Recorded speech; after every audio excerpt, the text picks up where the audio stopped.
Welcome, welcome. Hello, everybody. Come and take a seat. We'll get started. As usual, all the beautiful people are in the back, but that's okay. I get to walk closer. So, Terry, I just pushed the thing.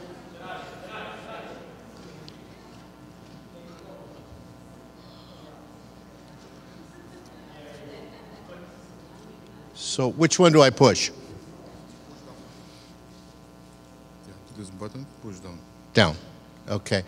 Welcome to our town hall meeting, March 3rd. Thank you for coming. Please get cookies and punch and coffee and enjoy. If you haven't had lunch, have all the cookies you want. I especially want to welcome my culinary arts students. Thank you for coming. This is an opportunity where the college has a full-blown meeting. Everybody invited, talk about where we are on different college activities. So here we are in spring, moving forward, believe it or not, since February 9th. So it's been quite a great spring. What we want to do today is give you an update of our accreditation, particularly our accreditation process, because we made a lot of headway this past fall.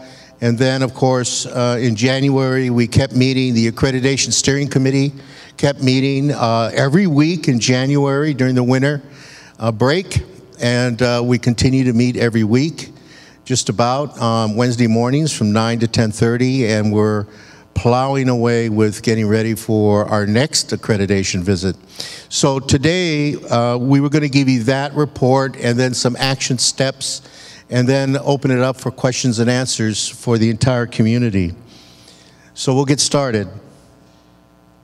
I have to announce that Vice President Danny Villanueva, who you all lovingly know as Danny Villanueva, is not going to be able to join us today, so we're going to have to cover for him. He had a little accident, and his knee is blown up and huge, so he's at Kaiser trying to get it fixed.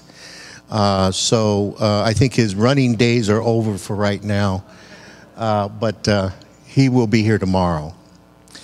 So the overview I wanted to give is just that we're doing pretty well with enrollment. It appears as of yesterday, based on our P1 calculation or recalculation of P2, which is census, that we are going to hit our 4.75 growth figure for academic year 14-15. So that's good news. Good news. And thank you, all of you, faculty, for taking students, staff for serving students, and of course our students for taking those classes. We are probably still looking at perhaps a summer, and you know, we may do an early summer little one or something along those lines, but Academic Affairs will be convening a strategic enrollment committee meeting to discuss some of those options. But we're looking pretty doggone good for this year. Budget-wise, we had a meeting yesterday, and we are stretched, as you know, with regard to making sure that we meet all our personnel obligations with the 4% increase in faculty and the oncoming increase that will probably be coming for staff and the other groups. But it appears that we're going to be in good stead. We're not going to hit the deficit magic number where we'll have to be scrutinized by the board. We're going to be just fine. So that's another good thing to have, and thank you all for helping with that. Now, accreditation, I'd like to invite Vice President Michael Allen to come up and give an overview of the entire accreditation process so you get an overview of exactly how it works. So, Michael, if you can. Thank you, Dr. Perez. Now, this was Danny's topic of conversation, so you can't blame me if I stumble over a few things. And Danny, you can watch this later and thank me for covering for you. And also, folks, you know, if Danny's running days are over, this is now the time to get him. So taunt him when he gets back tomorrow. I know I will be. Well, a few things about accreditation that I wanted to talk about was the Accreditation Standards Symposium, which is being held by the ACCJC on April 23rd and 24th in San Diego. Now, the ACCJC has invited only 4 members from each campus to attend. They want the campus president, the campus's accreditation liaison officer, and then the co-chairs of the accreditation steering committees at all of the colleges. I know that for the faculty members that are here, this is not good news because of the fact that accreditation is really one of the responsibilities under the Academic Senate. So I do support the Senate's view that more faculty members should have the opportunity to go to this symposium, and that was brought up by several ALOs, but the ACCJC decided not to allow more than 4 attendees from each campus. The 4 attendees, obviously, Dr. Perez, me, Kelly Enos, and Danny Villanueva, will make sure that we communicate whatever happens at that symposium to the entire campus so that you know what we learned and what we're bringing back to you. In June of 2014, the ACCJC met and adopted new standards. So everything that you've looked at with regards to our accreditation in the past is no longer. We will be operating under new/revised standards. It was a long process. There were a number of public meetings, not only with certain constituencies at the colleges, but also with the public as a whole. And then they also adopted new eligibility standards or eligibility requirements.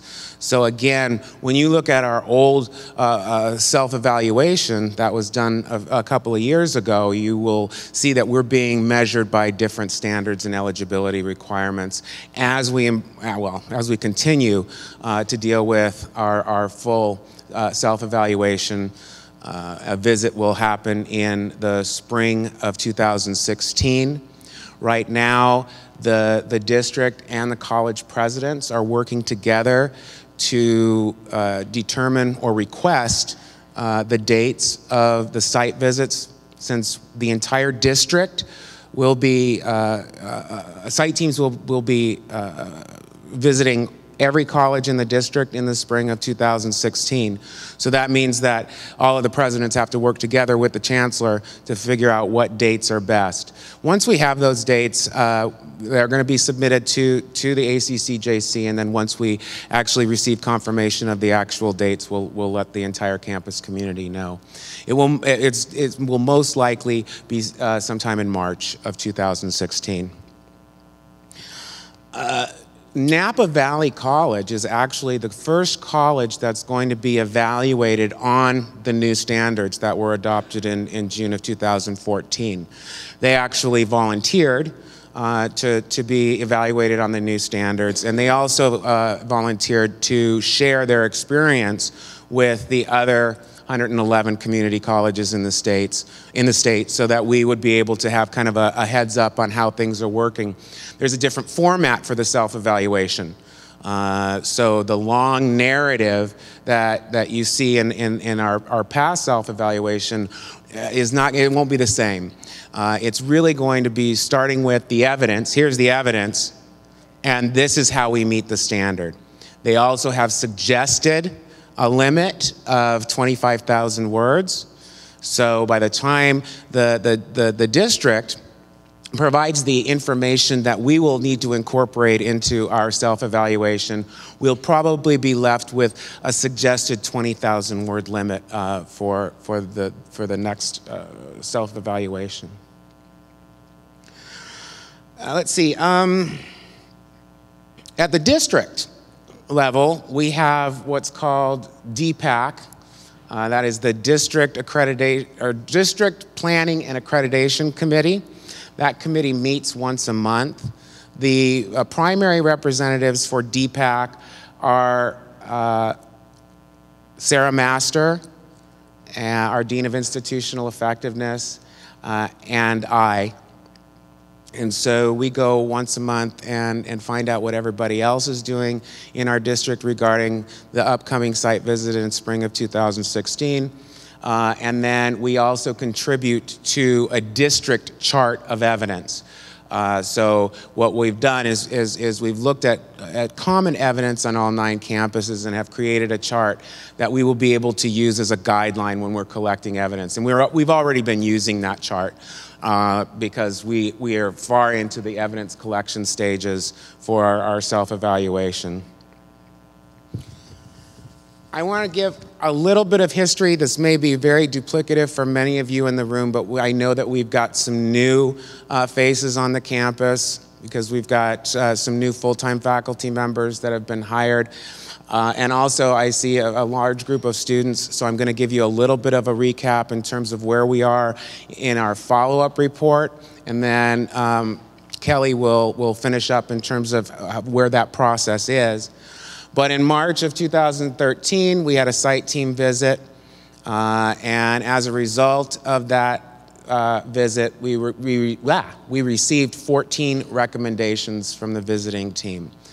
And for those of you who are not as familiar with ACCJC site teams, let me tell you, 14 is an enormous amount of recommendations. It's incredible. And everybody from the outside that comes to us and sees us in crowds, they go, 14, really? But there were 3 main themes: research and evaluation, collegiality, and outcomes assessment. Those were really the 3 main themes of the 14 recommendations. We were placed on warning status, which is the least dangerous, I guess, status underneath reaffirmation of full accreditation. We submitted a follow-up report addressing the 14 recommendations in March of 2014. We received another follow-up site team visit in April of 2014. And the commission adopted the site team's conclusion that we had fully resolved 9 of the 14 recommendations, and that 5 of the recommendations were in the process of being addressed, so that we had already implemented systems to resolve the remaining 5.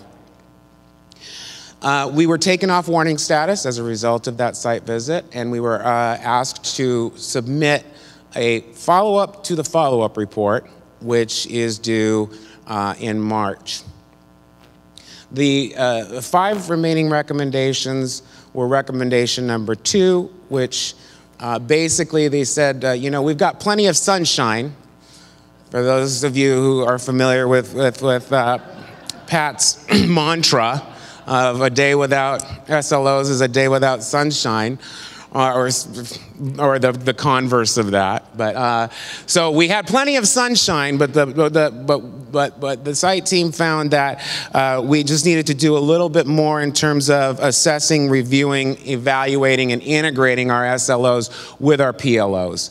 And I think that for those of you who have not heard this, it's wonderful to be able to stand here today and say that we are at 100% of assessing our SLOs and our PLOs. And I want to thank everybody in the room that had something to do with that. I mean,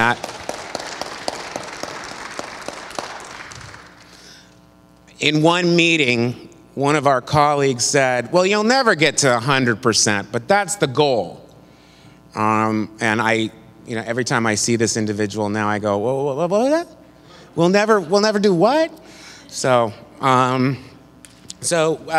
we have fully resolved recommendation number 2.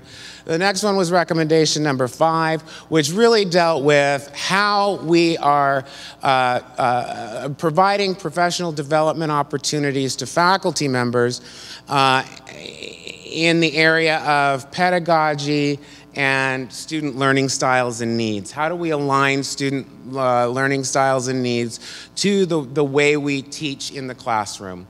And for the faculty members that are here, you know that we have established the Eagle's Nest, which is the faculty's place to land, learn, and soar.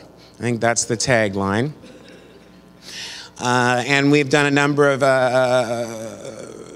professional development workshops around these issues, and we've also done a number of surveys to ask faculty if we are meeting their needs in terms of aligning those learning styles and needs to classroom techniques. Recommendation number 7 was just about staffing and student services.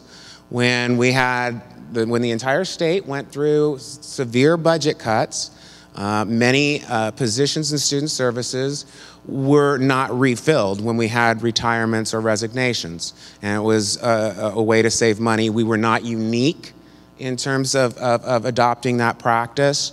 Not just in California, but across the nation, that's what happened.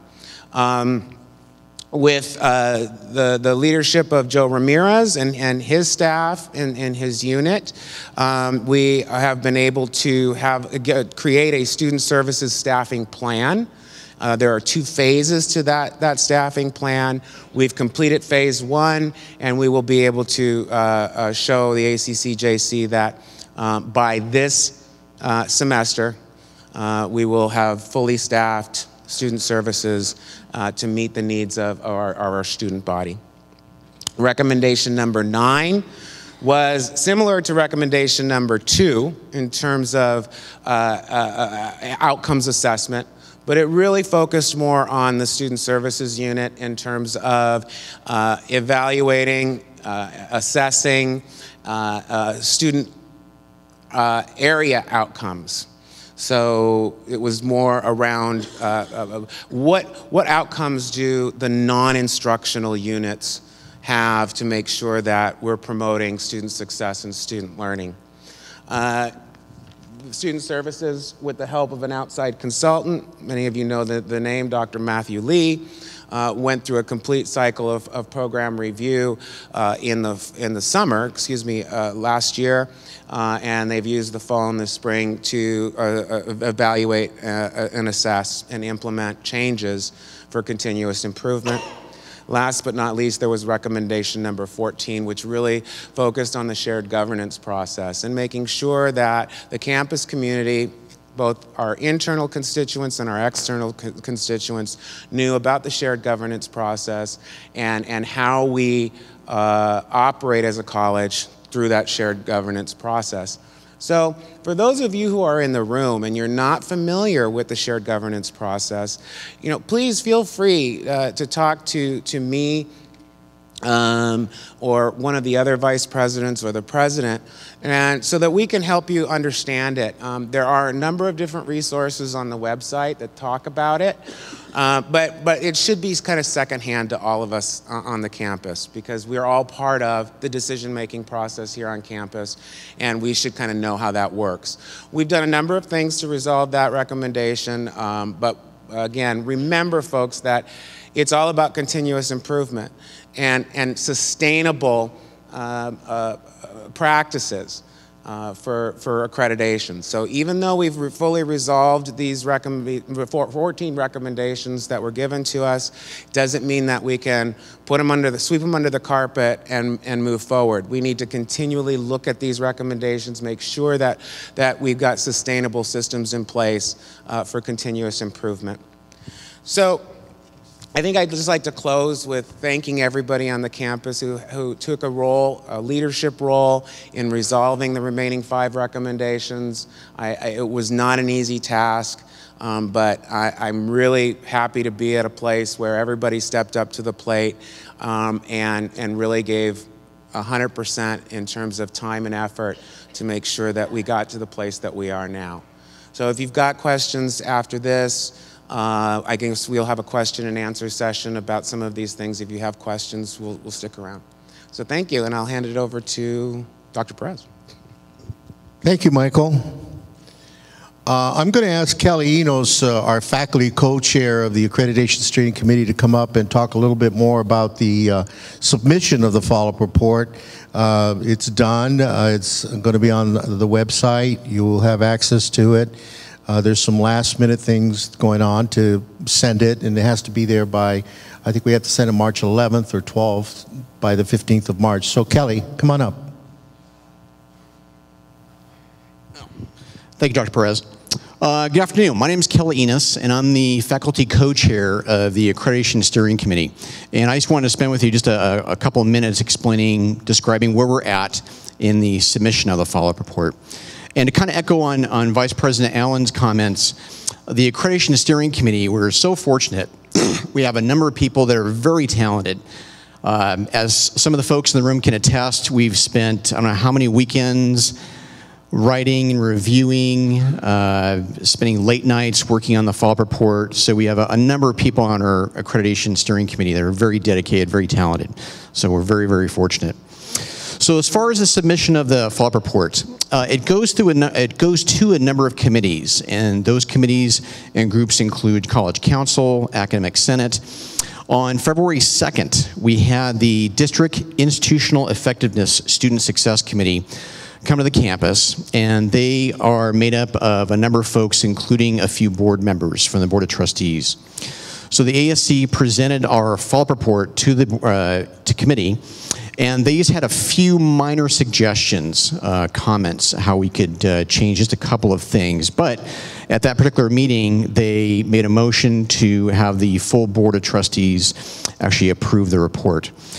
So we made those changes. They're very minor in nature. We went to the Board of Trustees on February 11th, where the report passed with a unanimous yes vote. So that really is indicative of the quality of writing that a number of folks on the committee were able to provide. So we're very, very grateful. So the next steps. The next steps are that we will be submitting this report to the ACCJC. It is due to them on March 13th. We are on schedule. In fact, we might be able to actually get it to them a little bit earlier. So we are on task, on schedule, and again, I can't say enough to the rest of the team members on the committee. Very, very fortunate to have them on the committee. And after the follow-up report has been submitted, again, kind of echoing Vice President Allen's comments, accreditation is not a report we write and submit and forget about it. Accreditation is an everyday thing. We're always looking at improving student learning, improving access, improving student services to the community we serve. So it is an ongoing process. It's not just a one-time deal. So, and that is where we're at with the follow-up report. Thank you. Thank you, Kelly. Danny was going to talk about the self-evaluation. It used to be called self-study. Now they call it self-evaluation. But I think Vice President Michael Allen covered that. And for those students that are here and others about what is this accreditation stuff, you're getting firsthand knowledge. It's basically how colleges certify that the credits they give are transferable anywhere in the world. And it's done by a regional association called the Western Association of Schools and Colleges Accrediting Commission of Community Colleges and Junior Colleges, ACCJC. And they are in charge of all the 112 community colleges in California, as well as Hawaii and Micronesia, Guam, and some other organizations, as well as private colleges, two-year colleges that offer associated arts. So it's the way we accredit ourselves so that you can transfer to Harvard or you can transfer to University of London, and those credits are accepted. Action steps, follow-up. I just want to give you some quick, as you heard from both Kelly and Michael, actually accreditation is institutional effectiveness. And that is the name of the game now, particularly in higher education. This whole idea of how do we ensure that the institution is effective in helping students achieve their goals in a timely manner, whether they want to transfer, get a certificate or an associate of arts degree, or just to promote themselves on the job or to get new jobs. So institutional effectiveness is really the same as accreditation. It's just how do we assess ourselves to get better and better, what we call continuous improvement. So given that, we have some very specific follow-up this spring out of the follow-up report, and I just wanted to give you a heads up The next step for us, of course, is we're sending the follow-up report, as Kelly indicated, but we are going to submit a progress report before May 15 to the ACCJC, which they will then consider in their early June meeting for disposition of what to do with the colleges, our follow-up report. They accept the report, they like our report, and we continue on reaffirmation. But that progress report will include certain specific actions. First of all, we're continuing our student services assessment and reevaluation. Vice President Ramirez, along with his 15 separate units of student services, are indeed assessing, gathering data, and looking at interventions they've tried, and we're going to have all that completed and done so we can say in our progress report we have moved forward with the entire review of what we call student area or service area outcomes. They're like student learning outcomes, but for student services. To add on top of that, we've decided also to do service area outcomes or administrative unit outcomes for administrative services. Now, not many colleges are doing that, so this is going to be, I think, a feather in our cap that we're looking at how does custodian, how does landscape, how does facilities contribute to learning and student success? Because it does.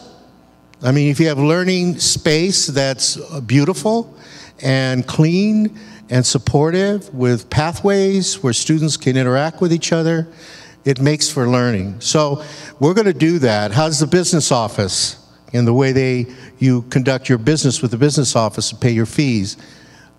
How about the bookstore? How is the bookstore contributing to learning? These are going to be questions we're going to do. I think Matthew Lee is going to, we've contracted him to do the training in March sometime.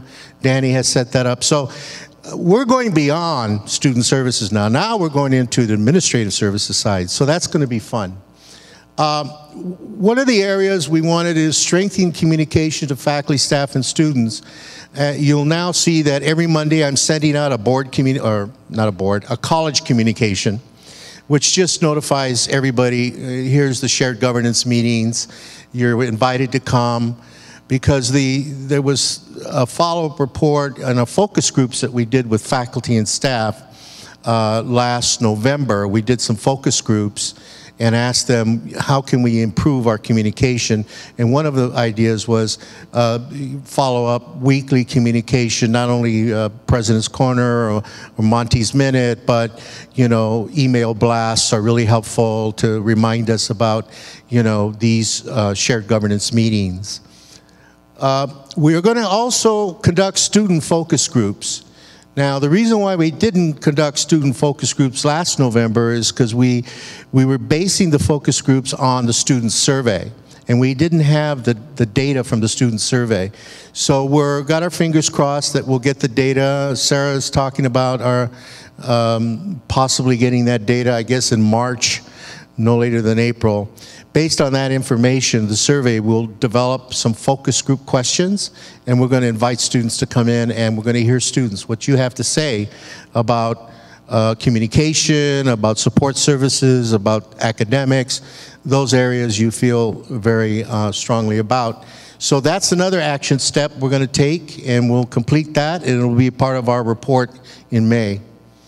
And then finally, at March 13th, I'm having a 1-hour meeting with all classified staff from 2 to 3. March 13th, you'll get a notice in here, Campus Center, Maine, with classified staff. The purpose of that meeting is a follow-up of our focus groups. When we had the focus groups in November, the classified staff voiced some concerns about their participation or lack of participation in shared governance. Lack of information of what was going on campus. So they wanted to be more plugged in to the events, the activities of the campus. So as a follow-up to that, I am having the president alone with all the classifieds, so I'm sure they won't kill me, but I'll be ready. It'll be a fun time for just an hour and just chat and let folks tell me directly what concerns they have about shared governance, communication, and collegiality and working together with faculty and students and so forth. So that'll be another follow-up, and that'll be March 13th. So I just wanted you to be aware of some of the follow-up action steps. As you see, we're still working away at it and getting closer and closer to the next level of our performance. So questions, comments, please. Any questions? By the way, we're going to have a comedy night. I'm looking at April 10th. It is a fundraiser for the foundation. So we're going to have Comedy Central Comedy here in Campus Center, Maine. Tara, that's where I'd like to have it. So we'll get the word out, but it'll be a nice fundraiser for you guys, especially some of you comics out there that want to get up and do stand-up comedy. Any questions? Yes? For the student focus groups, how will the announcements be made for that to gather the students up for the focus groups? Announcements for? The student focus groups, you mean? Oh, yes, we'll work with the Associated Student Organization to get that out, but we'll do an email blast to all students. So that way they have an opportunity for those that want to, and depending on the RSVP, then we'll figure out how many focus groups we'll have. Of course, we don't, you know, I'm looking at maybe 4 or 5 groups of maybe a dozen students. That would be good, and a cross-section of students in terms of ages and disciplines. So we'll do our best to follow up. But a lot of it's going to be based on the survey, because we're going to focus on some of the issues that they brought up in the survey.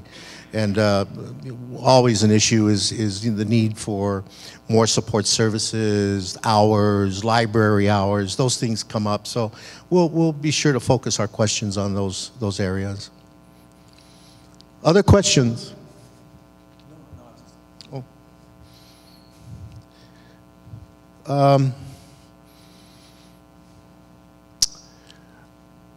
Okay.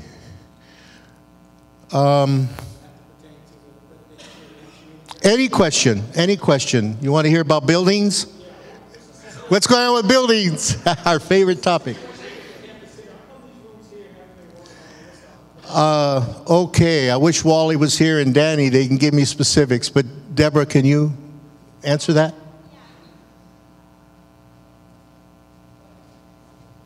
Hi, my name is Deborah Paulson. I'm co-chair of facilities, and I'm faculty co-chair of facilities.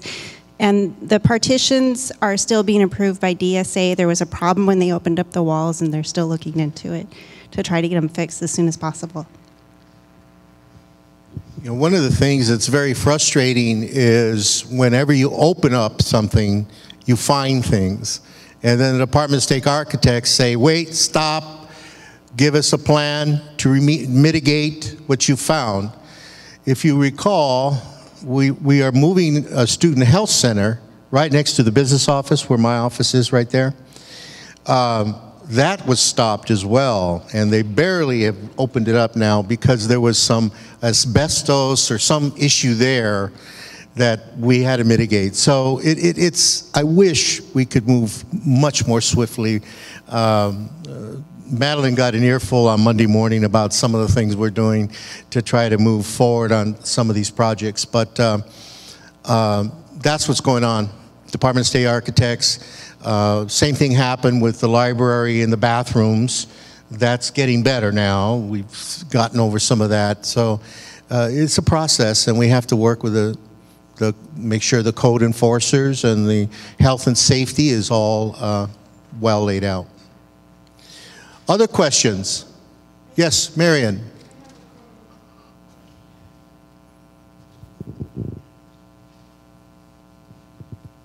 I know you say you're going to meeting with classified on the 13th, which is a Friday, and you hope you don't get killed.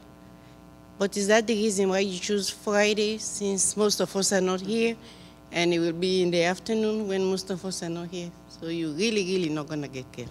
Okay, it's March 13th, Friday, 2 to 3. I did talk with your president, Milagros, and your folks to see about that date. So you're saying that's going to be a problem from 2 to 3? Most of us are not here on Fridays. Oh, you're not here on Fridays. Okay, well, Okay, well, if that's the case, let me get back with your leadership on it, AFT Staff Guild and the others, to see if we could have alternative dates. We could still have the Friday, and then have another date for those that can't make the Friday. So I'm okay with that. Let's do that. Okay, I want you there. All right. Other questions? Okay. Well, we're moving along. Dennis, is the financial aid picture looking good? All right. Pretty much. One of the questions we had today is, are our students increasing FAFSA? Are they making more applications? Yes. Every year we do an event. Hi, I'm Dennis. Every year we do an event in January called Cash for College. And I do want to thank Culinary Arts because they do a great spread of food for us that day. It's mostly aimed at high school students, local high school students, to get them out. The statewide thing we host every year.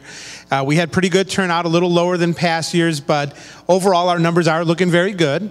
I can tell you on the financial aid front, students have been doing the FAFSA since the first of the year for the coming school year. The FAFSA for the current school year is still available. Students are still applying, and if anyone here has not applied, please do your FAFSAs. You can do both of them at almost the same time. On the financial aid front overall, just as another couple quick things, Pell Grant amount will go up a little bit next year, from about $5,730 to $5,775, a little less than what we thought. Cal Grants are staying about the same, but we do have Cal Grants, if you didn't know, for undocumented students. AB 540 makes many undocumented students eligible for in-state tuition. AB 130 and 131 passed a couple years ago, opens up the door for the Board of Governors fee waiver and Cal Grants. The Cal Grants are primarily for students coming right out of high school, but those are available. That's through the California DREAM Act application at caldreamact.org if you're looking for it on the web. It's different than FAFSA, but looks a lot like the FAFSA. And we're doing all of those too. I don't know the numbers on that offhand, but yes, our students overall are participating in all our programs pretty well. And if you ever have questions, we're open throughout the year and through summer. Please find me or Mary Lou, who is not here. She took one day off. I gave her a day off to recharge if you ever have any questions about financial aid. Thank you, Dennis. I wanted, especially our students, to hear that. Also, I wanted to announce that March 26th at 9 a.m., I believe it's 9 or 8 a.m., we'll get an email out. Chancellor Francisco Rodriguez will be here for coffee and meet and greet of the entire campus. So we will be getting a notice out to everybody about that. He'd like to meet as many people as possible. On April 2nd, we will be, the district and the 9 colleges will be hosting him in his investiture ceremony at East LA College. And that'll be April 2nd from 7 p.m. to 8 p.m. Our Culinary Arts department will be providing refreshments for that activity. It'll be attended by business leaders as well as college faculty and staff and students from all 9 campuses. So an announcement will be going out regarding that. So March 26th, come and meet your Chancellor, Francisco Rodriguez, and I think that would be a great opportunity if you get to know him and get to meet him. Any other announcements that I missed? Anything else? Okay, well, I want to thank you all again. I wanted to make sure you had an update on accreditation and where we are this spring. We will again have another town hall meeting probably just before the semester ends. Oh, I have one more announcement. An action item I forgot to include. But one of the things that occurred with regard to recommendation 14, collegiality, was the importance of getting our faculty and staff to become trained mediators. So 19 of our faculty and staff became certified mediators. They went through a 40-hour Department of Labor Federal Mediation Conciliation Service, and they have this certificate. Now we're moving another agenda this spring that I've worked with Luis Barbato and Leslie Milkey, the idea of going deeper in a conversation about teaching and learning. So we're probably going to be hosting a retreat for about 25 faculty and staff to have deep dialogue or conversation around the passion for teaching and learning. And this is a qualitative program. It's the work of Parker Palmer from UC Berkeley, and it's about why did you become a teacher in the first place? What is it about teaching and learning that turns you on? What makes your day? So we're going to have a 3-day retreat in Burbank, fully paid for by the district. I got them to pay for it, for 25 people to spend 3 days really kind of digging deep around issues of why I became a professor, why I became a staff person at a college, why is it so meaningful. So that's the next level of activity we're looking at this spring, and it'll probably be right around in June sometime, just before graduation, when the finals are over and so forth. So, any other questions? Yes.